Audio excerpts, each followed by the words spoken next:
Hi guys, so USA just confirmed that they have deployed military troops to Nigeria. The US military troops are in Nigeria as we speak. They have marched their boots in Nigeria. And also they said that they're in collaboration with the Nigerian government to fight terrorism. My own is that tomorrow, nobody should say that it's Emeka the screwdriver that brought them to Nigeria.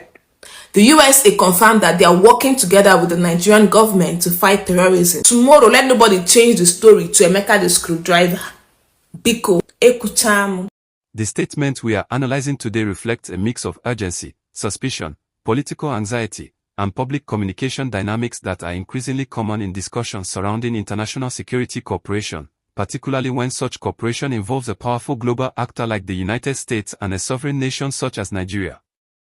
When someone opens with a casual address like "Hi guys" and quickly moves into a claim about the confirmation of foreign military troop deployment, it sets a tone that blends informal conversation with high-stakes geopolitical content, and that contrast alone deserves careful examination. In modern digital discourse, especially on social media platforms and video sharing sites, this style is often used to make complex global issues feel immediate and personal, even when the underlying facts require deeper contextualization. From an analytical standpoint, the first thing to recognize is that statements about military deployment are rarely simple, rarely absolute, and almost never as straightforward as they might sound in a short verbal clip. The idea that the United States has deployed military troops to Nigeria triggers strong emotional reactions because it touches on themes of sovereignty, historical memory, security challenges, and public trust in government institutions. However, objective analysis requires separating verified policy frameworks from interpretative language that may unintentionally amplify fear or misunderstanding. When the statement claims that U.S. military troops are already in Nigeria as we speak, it is important to understand how military presence is defined in international relations. Military presence does not necessarily mean large-scale troop deployment, combat operations, or occupation. In many cases, it refers to advisory missions, intelligence cooperation, logistical support, training programs, or rotational visits that occur under bilateral agreements. Nigeria and the United States have had security cooperation arrangements for decades, particularly in areas such as counterterrorism, maritime security, intelligence sharing, and capacity building. These arrangements are often conducted at the request of the host government and within clearly defined legal frameworks. From a technical perspective, such cooperation is typically governed by Memoranda of Understanding, Status of Forces Agreements, or Defense Cooperation Accords, all of which outline the scope, duration, and limitations of foreign military activities. Understanding this distinction is essential to avoid oversimplifying what boots on the ground actually means in practical terms. The phrase, "they have marched their boots in Nigeria," is rhetorically powerful, but analytically vague. It evokes imagery associated with invasion or force projection, even though no evidence is presented in the statement to support such an interpretation. In communication analysis, this is a classic example of emotive framing, where language choices influence perception more than factual detail. For viewers and listeners, especially those consuming content rapidly, such phrasing can shape conclusions before critical evaluation takes place. This does not mean the speaker intends to mislead, rather, it highlights how emotionally charged language can unintentionally escalate concerns. Objective commentary must therefore slow down the narrative and ask precise questions. What is the scale of the presence? What is the mission scope? Who authorized it? And under what legal and political conditions is it operating? The statement goes on to emphasize collaboration with the Nigerian government to fight terrorism, which introduces a key element that often gets lost in viral discussions: consent and partnership. Counterterrorism cooperation between states is not unusual, particularly in regions facing transnational security threats. Nigeria has long confronted complex security challenges, including violent extremism, organized crime, and cross-border instability, all of which have regional and international implications. From a strategic standpoint, the involvement of external partners is often framed as a force multiplier rather than a substitution for national sovereignty. However, public skepticism towards such partnerships is also understandable, given historical precedents across the world where foreign involvement produced unintended consequences. This tension between pragmatic security collaboration and fear of external influence is central to the emotional weight of the statement and deserves balanced consideration rather than dismissal.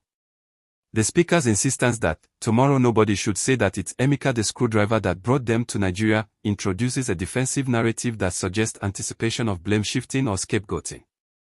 This element reflects a broader phenomenon in political communication where individuals or groups preemptively address potential accusations by naming them before they emerge. In discourse analysis, this is often referred to as inoculation rhetoric, a strategy designed to shape future interpretations by framing responsibility in advance.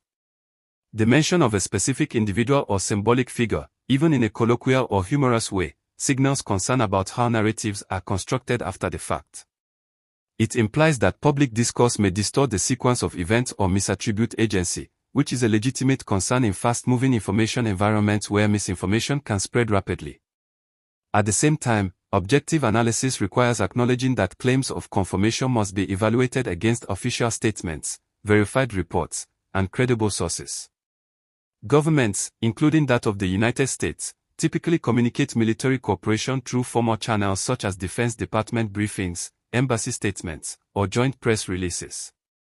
The absence or presence of such documentation matters when assessing the accuracy of claims circulating online. Responsible commentary does not automatically reject such claims, but it situates them within a verification framework, encouraging audiences to distinguish between preliminary information, interpretation, and confirmed policy decisions. This approach aligns with media literacy principles and helps audiences develop critical thinking skills rather than reactive conclusions. The repetition of the assertion that the United States confirmed its cooperation with Nigeria to fight terrorism reinforces the core message but also illustrates how repetition can substitute for evidence in persuasive communication. From a rhetorical standpoint, repetition increases perceived credibility, especially when listeners are already predisposed to believe the underlying concern. However, in analytical terms, repetition alone does not add new information. This is where a critical yet fair analysis becomes essential, not to discredit the speaker, but to enrich the conversation with context. For instance, the United States has supported counterterrorism efforts in multiple African countries through training, intelligence sharing, and logistical assistance, often in partnership with regional organizations and under international law.